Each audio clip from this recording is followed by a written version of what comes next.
Dice Pepe Vegan en el chat de YouTube. Tevi, ¿qué pensás que va a ocurrir con la gente de Revolución Federal? No van a ir en cana ni ahí, ¿no? Bueno, Pepe, claramente la telepatía existe porque nosotros nos manejamos de esa forma, ya que justamente de eso les voy a hablar. ¿Qué va a pasar con los involucrados en la investigación que tienen como protagonista a los miembros de Revolución Federal? Arranquemos por el principio respecto a la investigación que busca, y esto hay que entenderlo. La investigación que tiene como ya detenidos a Fernando Sabac Montiel, Brenda Uliarte y Nicolás Carrizo, los copitos, es una, y después la investigación de Revolución Federal es otra. Son dos investigaciones independientes, una de la otra. Esto es muy importante saberlo.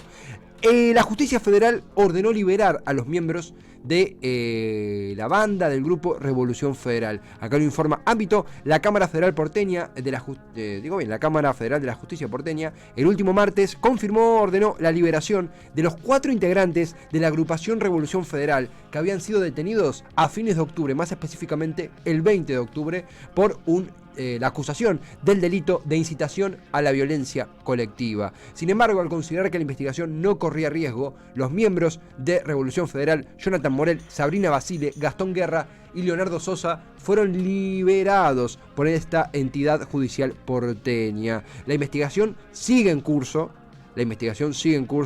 Respecto a la acusación de justamente incitación a la violencia colectiva a este grupo que llevaba guillotinas o pancartas que decían muertos, presos o exiliados en movilizaciones antikirchneristas y en contra en sí del gobierno nacional. Pero la investigación continúa sin que los acusados estén manteniendo su condición de presos. A partir de eso, Jonathan Morel, el líder de Revolución Federal, mantuvo una interesante charla con Gabriel Sued y Noelia Barral Griguera para la señal de Noticias IP. Esto decía, una vez liberado, el líder de Revolución Federal.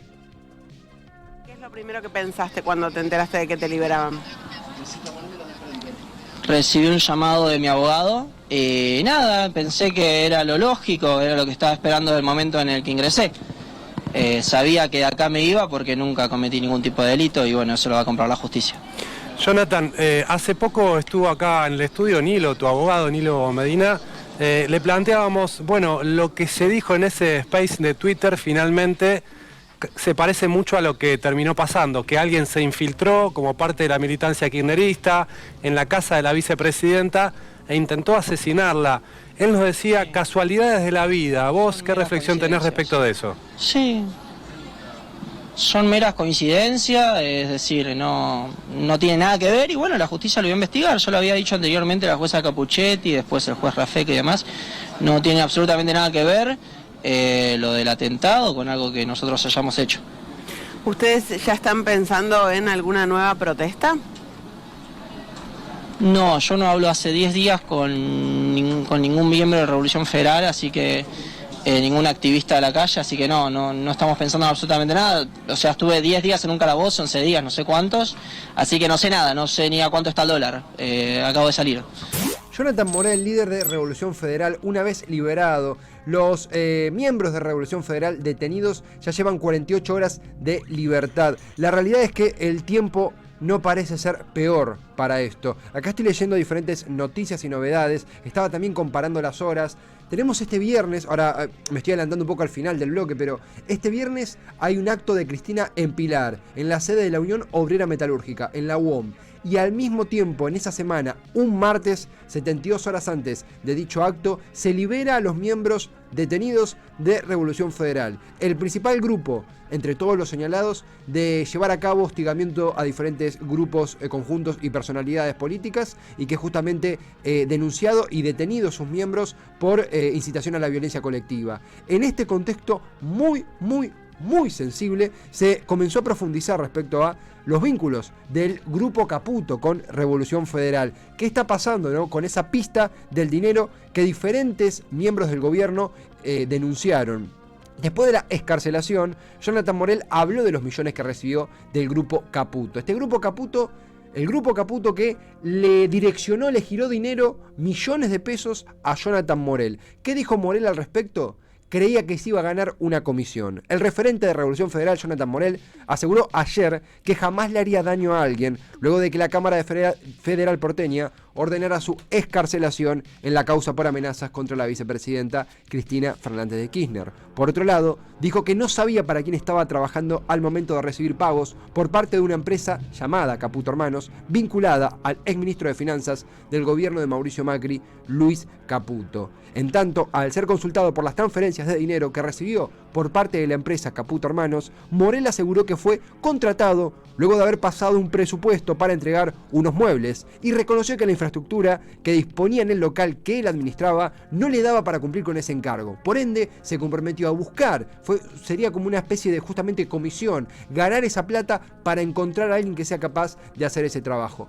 Qué loco, realmente lo que a mí no me cierra, lo que no le cierra a nadie, del vínculo del Grupo Caputo con Jonathan Morel, el líder de este grupo extremista Revolución Federal, es qué loco que el Grupo Caputo, compuesto por millonarios, subcontraten a un pibe que aprendió carpintería por internet para que él haga la búsqueda de un carpintero apto. Realmente me llama muchísimo la atención. Imagino que los Caputo tienen contactos con los mejores ateliers, las mejores carpinterías, las mejores casas de refacción de todo el país, por no decir del continente. Y subcontratan a un pibe que, oh casualidad, también es líder de una agrupación de extrema derecha que encabezó diferentes manifestaciones y scratches a políticos del oficialismo. Es muy raro, las casualidades son muy extrañas en este caso. Pero eso es lo que señala Jonathan Caputo y es lo que se está investigando. Respecto a esto, quien también se manifestó fue el gobernador de la provincia de Buenos Aires, Axel Kicillof, respecto al giro de dinero del Grupo Caputo hacia Revolución Federal. Esto decía el gobernador de la provincia de Buenos Aires. Después cuando ata el final con el principio y encuentra que el que hizo la guillotina cobró 13 millones de pesos de la familia del ministro de Economía de Macri. O sea, esa guillotina y esas antorchas la pagó Toto Caputo. Las pagó Toto Caputo.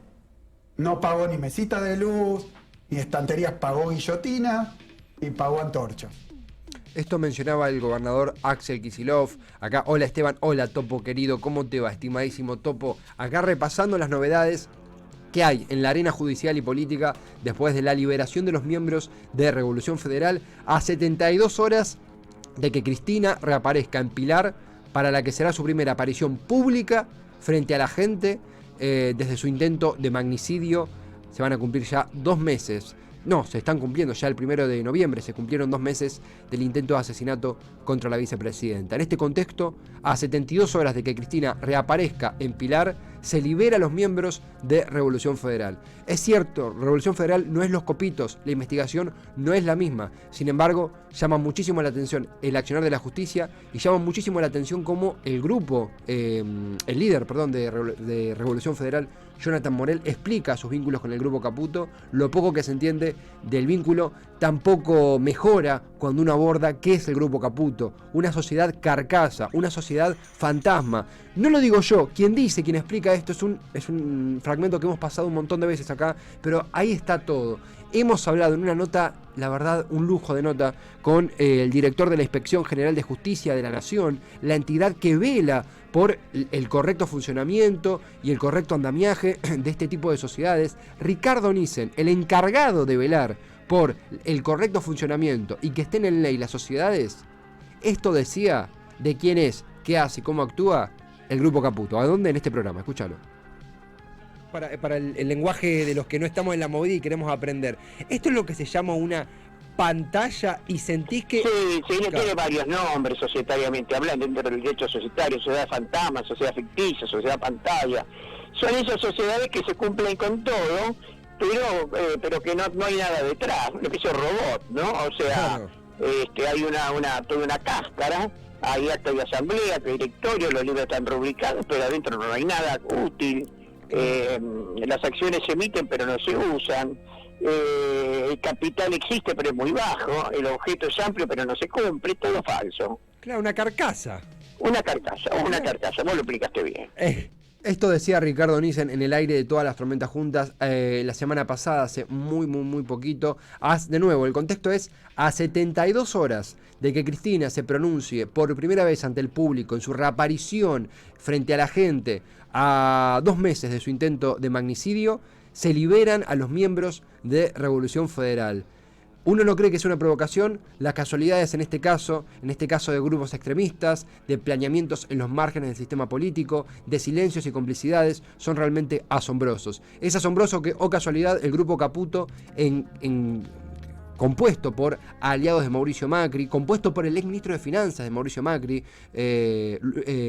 Luis Caputo, compuesto por Nicky Caputo, aliado mano derecha del expresidente. Ese grupo había subcontratado a Jonathan Morel, un tipo que había aprendido carpintería por YouTube, para que buscara arrancar una misión de encontrar un carpintero apto para una serie de negocios. Para eso, una serie de armados. Para eso le giran guita, para eso se arma, se actualiza este fideicomiso para girarle plata a Morel, que casualmente encabeza una agrupación extremista y fuertemente antikirchnerista. Pero bueno, las vueltas de la vida. De esto tuiteó el presidente Alberto Fernández en el día de ayer, en la tarde de ayer, a un ratito de que terminara el programa. Una vez más, la sala 1 de la Cámara Federal de Comodoro Pi, integrada por 2 magistrados que ocupan sus asientos de forma contraria a la Constitución, interviene en una causa de relevancia institucional.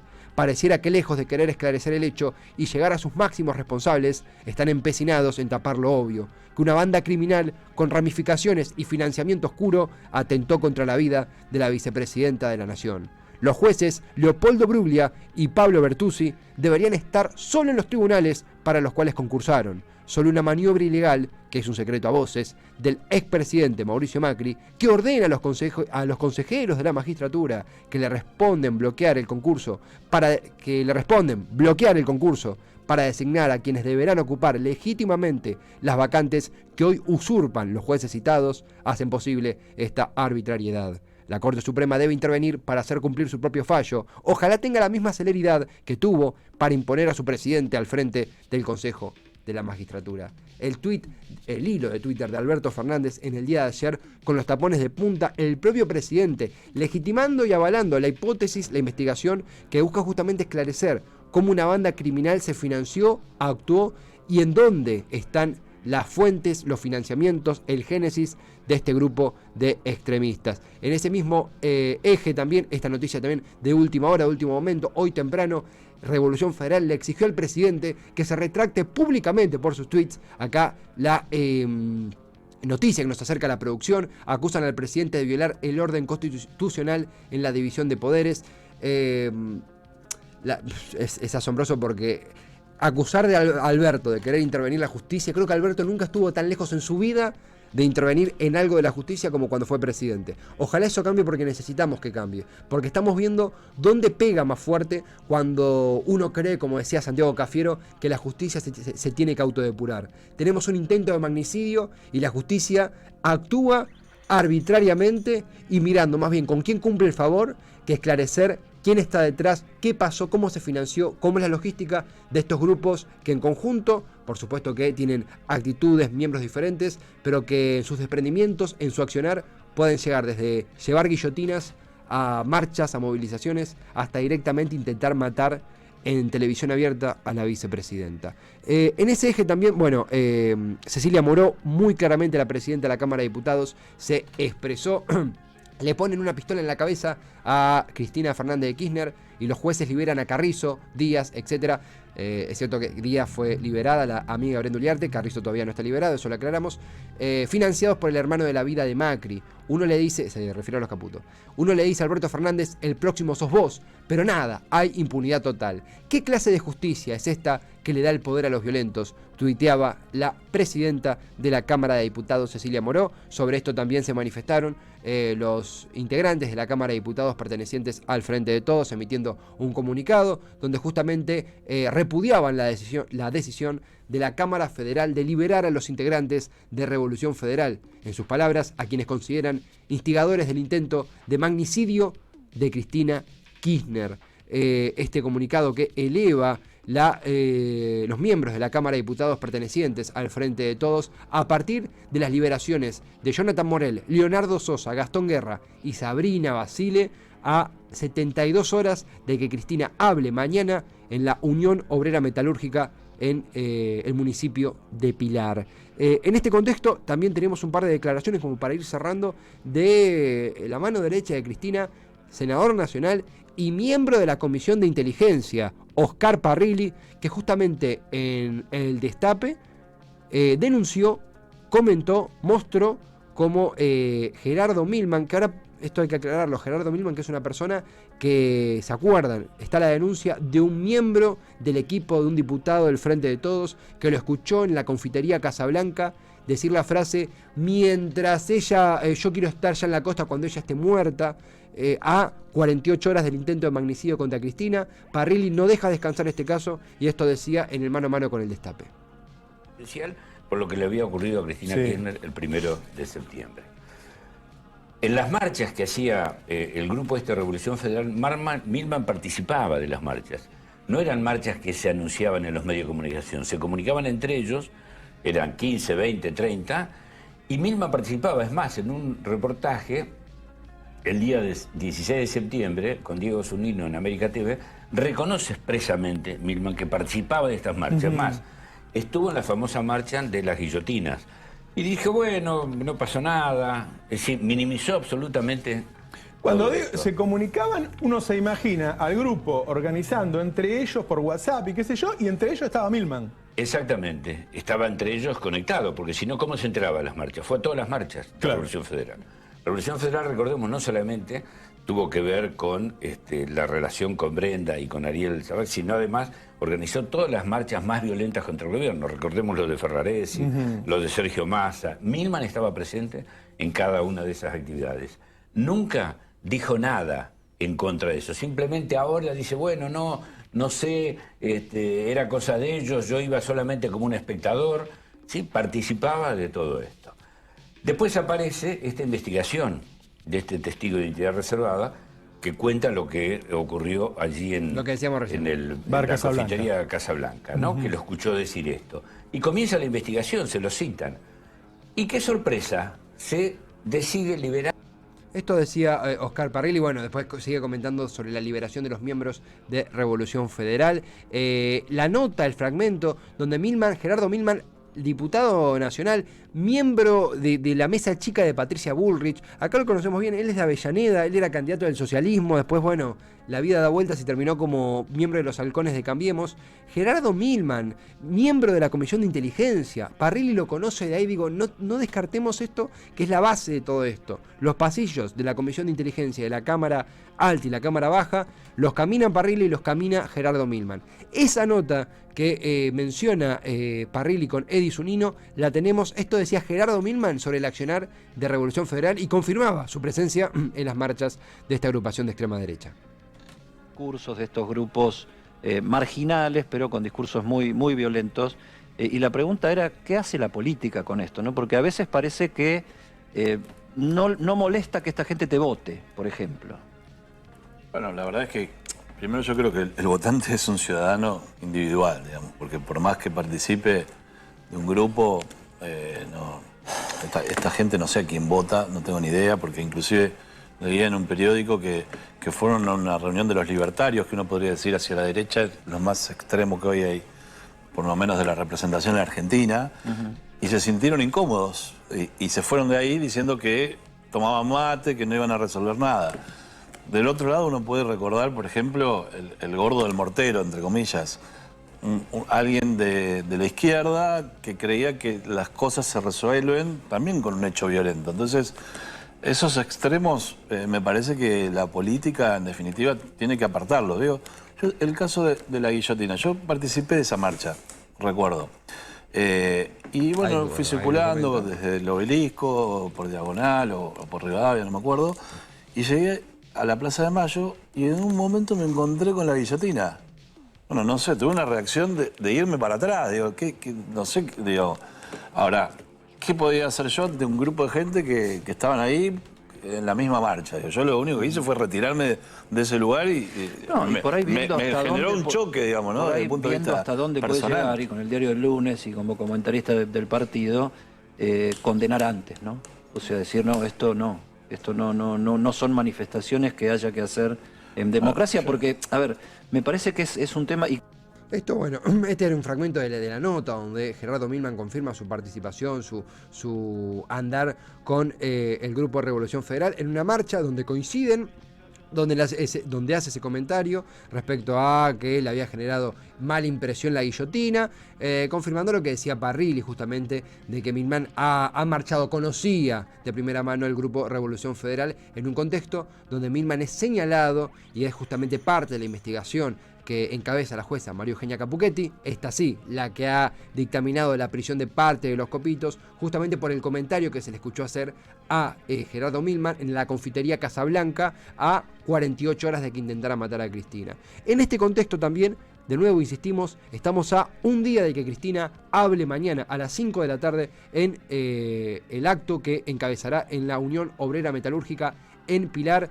En este contexto, acá comparte la Produ la nota del Destape, crece la preocupación por Revolución Federal a 2 días del acto de Cristina Fernández de Kirchner. A esto se refirió Oscar Parrilli, confirmó que se está fortaleciendo la seguridad de la vicepresidenta en lo que será su primer acto después de su intento de magnicidio. A 2 meses de que intentaran matarla, Cristina reaparece en un acto público en un contexto muy sensible, a 72 horas de que liberaran a los miembros de Revolución Federal y con Brenda Uliarte, Nicolás Carrizo y Fernando Saad Montiel, los copitos detenidos en prisión bajo la investigación de la jueza Capuchetti. En este contexto, Cristina reaparece a solo 2 meses de su intento de asesinato con un cuadro judicial que pareciera estar yendo a paso de tortuga, desoyendo diferentes hipótesis, cayéndose en lo abstracto respecto a la investigación que protagoniza, por un lado, el Grupo Revolución Federal y por el otro, los copitos. ¿A qué nos referimos con esto? Por un lado,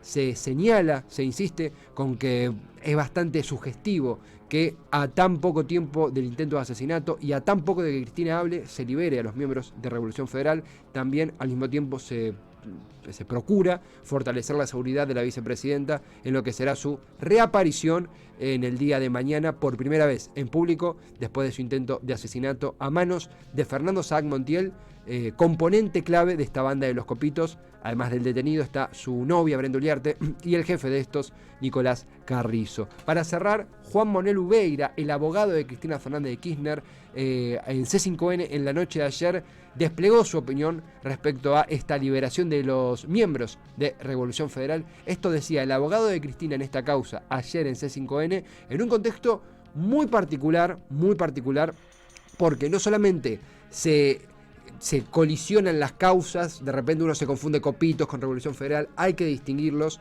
Estamos hablando también de una acusación de incitación a la violencia colectiva contra Revolución Federal. Por el otro lado, un intento de magnicidio de los copitos. Son 2 cosas completamente diferentes. Lo que preocupa acá, y es algo que ocurre muy comúnmente en estos episodios a los cuales nosotros no estamos acostumbrados, pero sí, por ejemplo, ocurre en Estados Unidos, son los replicantes. Son qué células, aparte de Revolución Federal, que ya está bajo el ojo de la justicia, mal que mal, y los copitos que ya estén detenidos, qué células conviven con estas ideas y pueden hacer pasar un muy mal rato a la gente, a la vicepresidenta especial y a la gente que compone el oficialismo. Esto decía Juan Manuel Ubeira en C5N, el abogado de Cristina, sobre la liberación de los miembros de Revolución Federal. Muchísimas gracias por atendernos. Queríamos pedirle obviamente impresiones como abogado querellante de la resolución reciente de la Cámara hace minutos que ordena la liberación de Morel, Sosa, Guerra y Basile. Bueno, a mí no me sorprende nada de la Sala Primera en materia de este tipo de investigaciones. Seguramente la Sala Primera será responsable de cualquier tipo de barbaridad que pueda llegar a ocurrir en la calle a partir de estas liberaciones, porque debe haber muchos que lo deben estar festejando y el peligro no solamente que no pasó, sino que sigue totalmente latente. Así que bueno, ahora los jueces pasan a tener otro nivel de responsabilidad. Ahora, doctor, ¿cómo le va? Darío Villarroel lo saluda. ¿Qué rapidez? ¿Qué dice Darío? ¿Cómo le va? ¿Qué rapidez? Porque todavía Marcelo Martínez de Giorgi, tengo entendido, no resolvió la situación procesal de los detenidos. Creo que en los próximos días lo va a resolver. Y ya rápidamente se ordena la libertad. Y además quiero decir que en esta cuestión mediática, política, judicial, casualmente Jonathan Morel habló en un canal hace unos días diciendo que Revolución Federal no existe y paradójicamente tenía una remera que decía Revolución Federal. ¿Cuánto tienen que ver los medios en las presiones a los tribunales, más que presiones, acompañamiento para que tengamos estos fallos? Yo creo que en este caso particular la Sala Primera no se deja presionar por ningún medio, sino que es parte, digamos, de una estructura y un armado ideológico. Pero bueno, ahora serán responsables de cualquier tipo de desmano, de brutalidad que ocurran. Es hora de que los jueces finalmente se terminen haciendo cargo de las decisiones que toman. Yo creo que a la Sala Primera no hace falta que el día ¿no? O sea, ellos ya lo hacen de motu propio, tienen una clara posición antagónica con todo lo que tenga que ver con el partido del gobierno y fundamentalmente con mi cliente.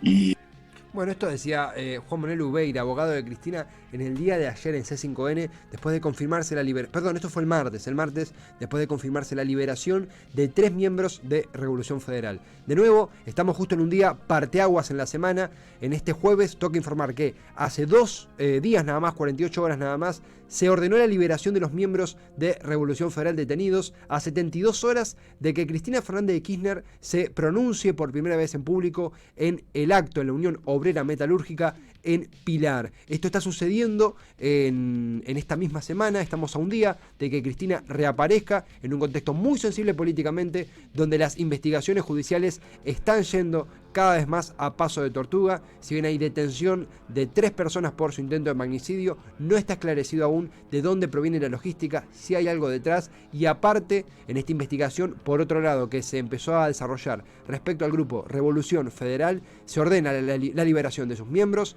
después de que todavía no esté resuelta su situación procesal y nos den un cuadro sumamente alarmante, sumamente para estar atentos de cara a la reaparición pública de la vicepresidenta. ¿Qué turbina todo?, dice el capitán Milanesa. Sí, la verdad que sí, bastante turbina, capitán, bastante turbina. Nosotros vamos a ir un corte musical para calmar un poco las aguas y las tensiones políticas de nuestro país, que no deja de darnos de comer, lamentablemente no deja de darnos material para preocuparnos y preguntarnos qué hay detrás de todo esto.